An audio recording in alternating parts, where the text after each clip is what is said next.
गांधीवादी सिद्धांत कुछ सिद्धांत ऐसे हैं जो महात्मा गांधी के आदर्शों के आधार पर बनाए गए हैं। ये निम्नलिखित है। पहला, गांव के पंचायतों का गठन करना। दूसरा, गांव में कुटीर उद्योगों को बढ़ावा देना। तीसरा, नशीले पदार्थों और शराब आदि पर प्रतिबंध लगाना जो कि स्वास्थ्य के लिए हानिकारक है। चौथा, गाय भैंस आदि दुधारू पशुओं की नस्लों में सुधार तथा उनके वध पर प्रतिबंध लगाना।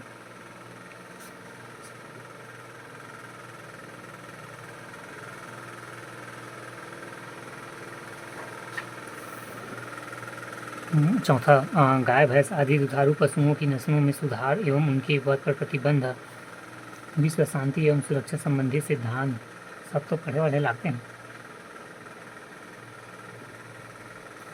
विश्व शांति एवं सुरक्षा की दिशा में सहयोग का वातावरण तैयार करने के लिए भारत निम्नलिखित उपाय करेगा। पहला, अंतर्राष्ट्रीय शांति एवं सुरक्षा को बढ़ावा। दूसरा, राष्ट्रों के बीच न्यायोचित एवं सम्मानजनक संबंध स्थापित करना। तीसरा, अंतर्राष्ट्रीय कानून संधि से उत्पन्न दायित्वों को सम्मान करना। चौथा, अंतर्राष्ट्रीय विवादों का पारस्परिक समझौते के द्वारा हल ढूंढना।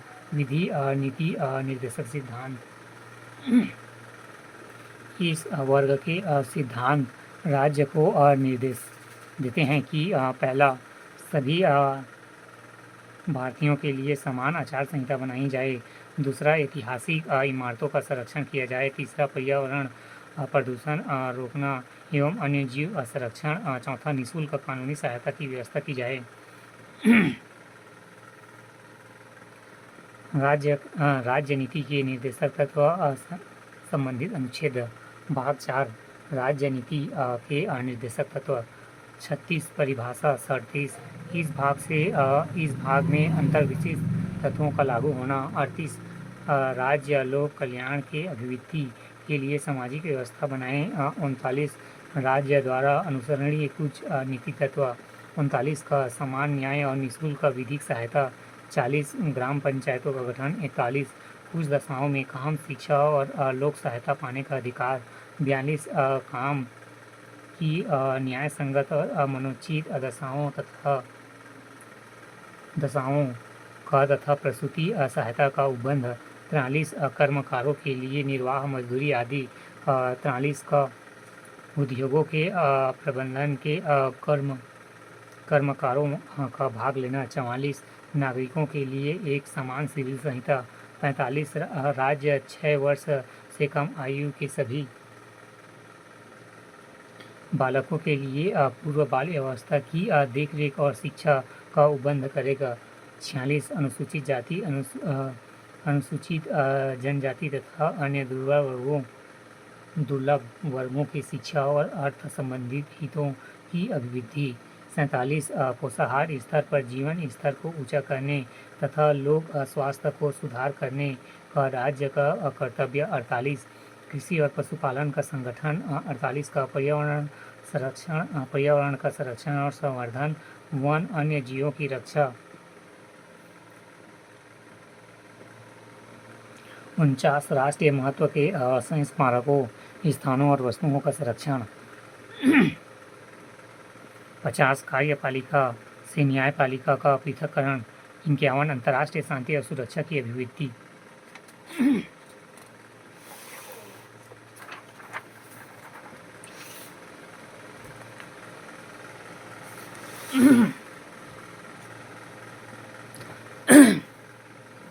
मौलिक अधिकार एवं नीति निर्देशक तत्व में अंतर। मौलिक अधिकार। पहला, मौलिक अधिकारों को न्यायालय का संरक्षण प्राप्त है। यदि नागरिक के किसी मौलिक अधिकार का उल्लंघन हुआ है तो वह न्यायालय की शरण ले सकता है। इस प्रकार मौलिक अधिकारों को न्यायालय द्वारा लागू कराया जा सकता है। दूसरा, मौलिक अधिकारों की प्रवृत्ति नकारात्मक है।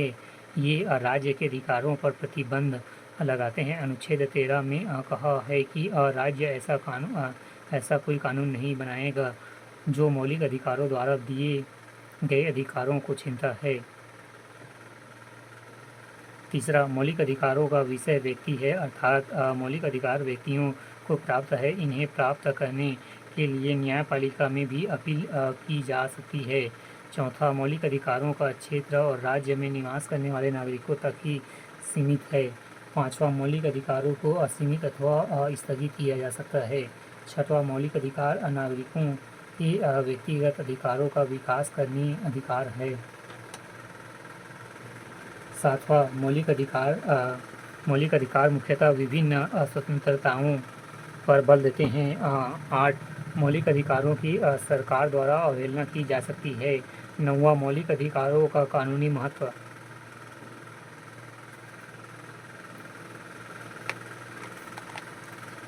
नीति निर्देशक तत्व। पहला, नीति निर्देशक तत्वों को लागू करवाने के लिए न्यायालय की शरण नहीं ली जा सकती और न ही न्यायपालिका सरकार को उन्हें लागू करने के आदेश दे सकती है। दूसरा, नीति निर्देशक सिद्धांतों की प्रवृत्ति को सकारात्मक कहा गया है जो राज्य को कुछ करने के निर्देश देते हैं।